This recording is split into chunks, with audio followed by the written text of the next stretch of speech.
Pozdravljeni v podkastu Od genov do zvezd. Moje ime je Sašo Dolenc in pripovedoval vam bom zanimive zgodbe iz sveta znanosti.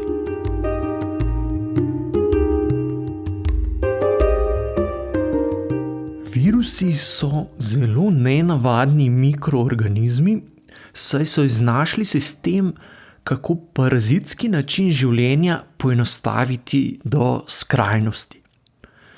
S seboj večinoma ne prenašajo niti orodij, ki jih nujno potrebujejo za svoje razmnoževanje, ampak hranijo le podatke, s pomočjo katerih si lahko naprave za razmnoževanje po potrebi kar natisnejo. Informacije o orodjih in rezervnih delih imajo virusi shranjene v obliki zaporedij nukleinske kisline DNK ali RNK.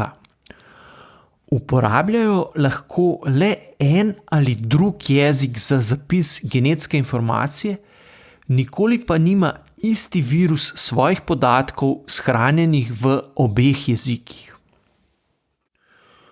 Okrog genoma oziroma nukleinske kisline, v kateri so shranjene informacije, imajo virusi še zaščitni ovoj iz beljakovin ali mešanice beljakovin in lipidov. Zaradi preproste zgradbe so virusi zelo majhni, tako da jih ne moremo opazovati z običajnimi svetlobnimi mikroskopi, ampak le z bolj natančnimi elektronskimi mikroskopi. Da obstajajo v naravi tudi skrivnostni mikroorganizmi, ki so manjši od najmanjših celic, so raziskovalci posumili tik pred koncem 19. stoletja. Takrat je namreč več znanstvenikov z eksperimenti ugotovilo, da so nekatere tekočine kužne in povzročajo bolezni, tudi če sploh ne vsebujejo bakterij oziroma podobnih mikroorganizmov, ki jih lahko opazujejo pod mikroskopom. S poskusi so pokazali, da lahko kužna tekočina pri živalih ali rastlinah še vedno povzroči bolezen, tudi če jo precedijo skozi tako gost filter, da skozenj ne morejo priti niti najmanjše bakterijske celice. Iz tega so sklepali, da lahko nastanek bolezni spodbudi tudi nekaj, kar je manjše od najmanjše žive celice. V tistem času so bili takšni rezultati poskusov dokaj kontroverzni, saj so pričali o obstoju povsem nove skupine zelo majhnih kužnih delcev. Te nenavadne majhne povzročitelje bolezni so poimenovali virusi in zanje kmalu ugotovili, da se sami v petrijavkah sploh ne znajo razmnoževati. Pomnoževati so se začeli šele, ko so okužili druge celice. Kako natančno naj bi potekal proces razmnoževanja virusov, še dolgo časa niso znali pojasniti, saj dogajanja zaradi majhnosti virusov niso mogli opazovati pod mikroskopi. Prve viruse so si lahko neposredno ogledali šele konec 30. let 20. stoletja, ko so za njihovo opazovanje uporabili elektronski mikroskop. Ta za osvetlitev vzorca ni uporabil vidne svetlobe, ampak snop elektronov, s čimer so lahko dosegli bistveno večje povečave kot pri običajnem svetlobnem mikroskopu. Ugotovili so, da obstaja veliko različnih virusov, ki lahko okužijo raznolike vrste celic bakterij, rastlin, živali in ljudi. Bolj ali manj za vse viruse pa je značilno, da predvsem potrpežljivo čakajo, da bodo trčili ob kako celico, ki jih bo spustila v svojo notranjost. Če se želijo razmnoževati, morajo namreč najprej vstopiti v katero od celic in ji podtakniti svoj dedni material. Takrat začnejo molekularni stroji v okuženi celici razmnoževati dedni material virusa in izdelovati orodja, ki jih virus potrebuje za nadaljevanje svoje poti. K sreči se virusi ne morejo razmnoževati, dokler ne vstopijo v živo celico.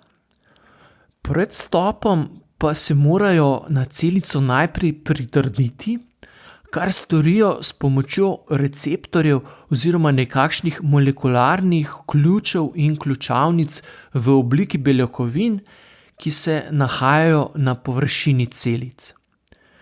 Ker obstaja zelo veliko različnih receptorjev, ki so značilni za posamezne celice, lahko virusi vstopajo le v celice, katerih ključavnice se ujemajo z njihovimi ključi. Virus HIV, ki povzroča AIDS, se tako veže na receptor CD4, ki se nahaja na nekaterih pomembnih celicah imunskega sistema, medtem ko se virus ošpic veže na receptor CD46, ki se nahaja na površini več različnih tipov celic v človeškem telesu.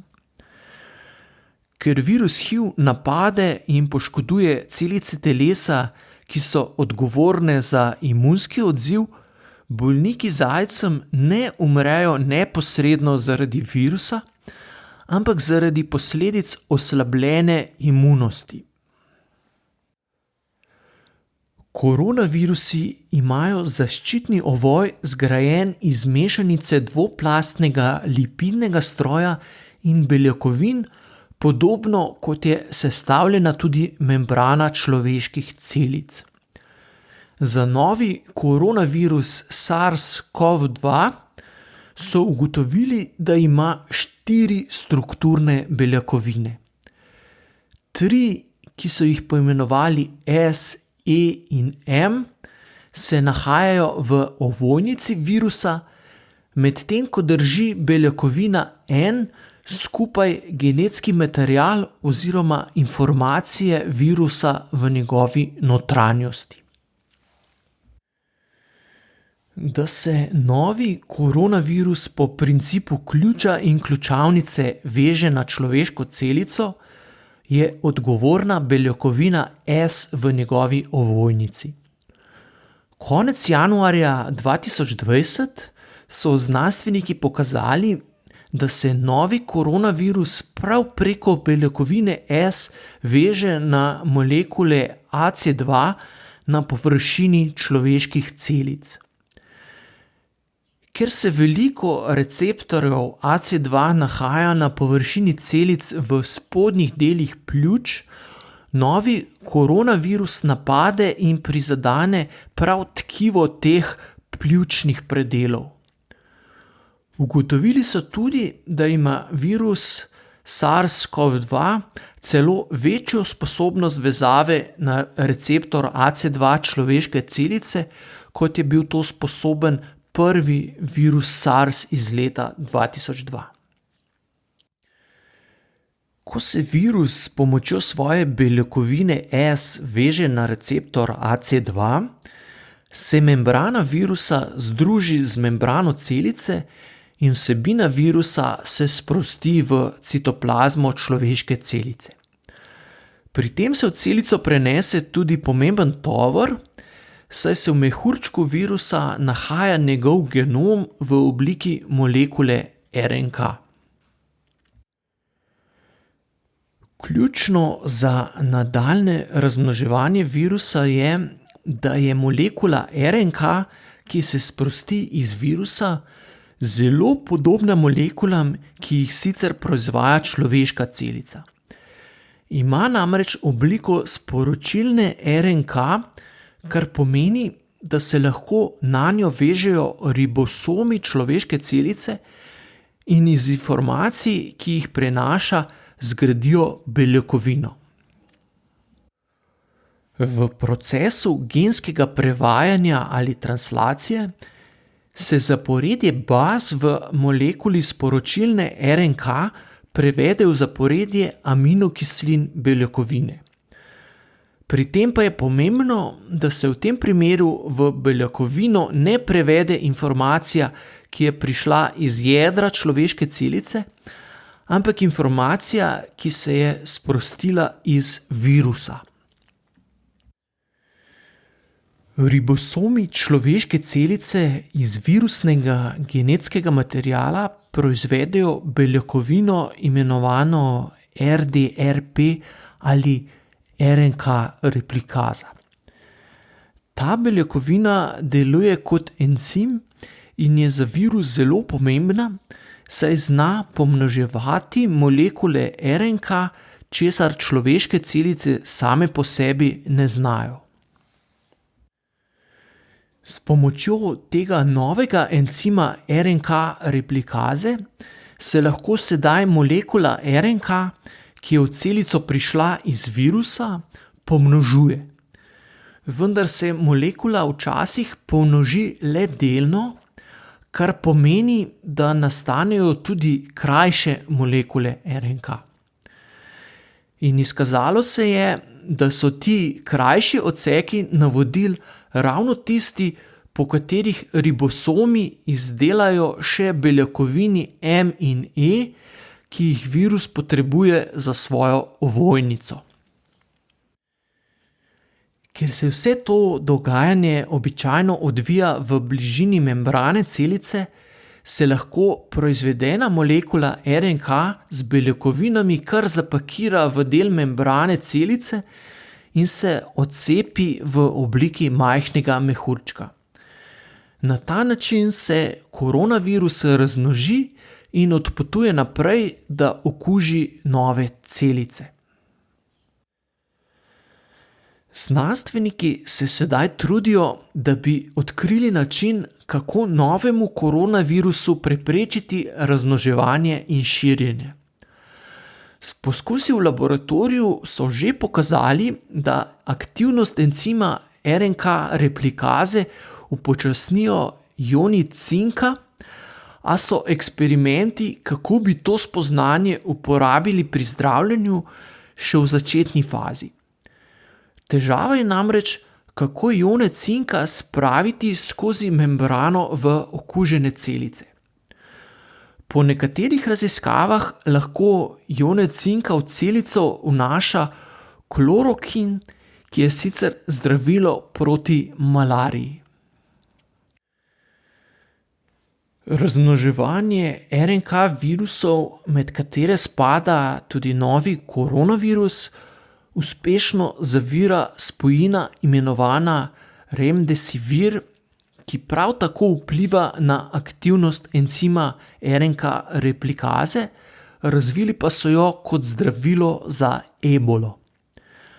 Njeno delovanje bi lahko opisali kot nekakšno nagajanje mehanizmu, ki ga virus v celici vzpostavi za kopiranje svojih informacij zapisanih v obliki molekule RNK. Na Kitajskem že potekajo prve klinične študije tega protivirusnega zdravila. Znanstveniki prav tako preučujejo možnosti, kako bi lahko virusu preprečili vezavo na receptor AC2 na površini človeških celic. To je bil podcast Od genov do zvezd. Moje ime je Sašo Dolenc in z novo zgodbo se vam oglasim že kmalu.